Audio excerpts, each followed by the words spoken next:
when you're applying for a job, separate it into two parts, right? There's the application, and then there's the decision about the offer.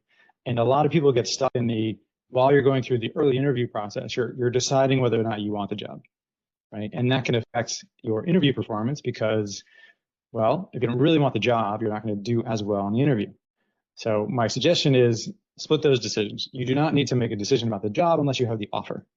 So when you're in the application stage, when you're in the interview stage, you have one job.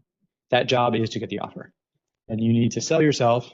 It's like any new customer, you need to be excited about it. You need to be, interested in the role. You need to be thoughtful in your responses because you want that offer. That doesn't necessarily mean, excuse me, that you're going to take the job, right? And so just from a mindset perspective, don't worry about whether it's the perfect job. If you've committed to applying for it, unless you see some red flags, you can always, sort of jump out and say, okay, this is dumb. I'm not going to do this.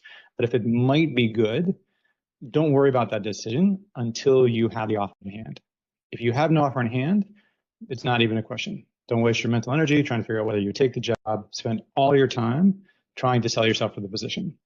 So again, just the recap is when you're in the job application process, your only job is to get the offer, right? So don't spend time and the energy thinking about whether you would take the job if you're still in the process. If you're in the process, focus on the offer because that's the only activity that you have control over is how well you present, how well you engage, and you want to maximize that.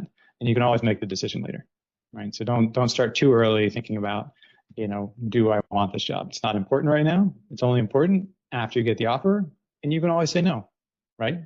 You did a great job, you got the offer, turns out it's not the thing for you, decline, right? You always have that option.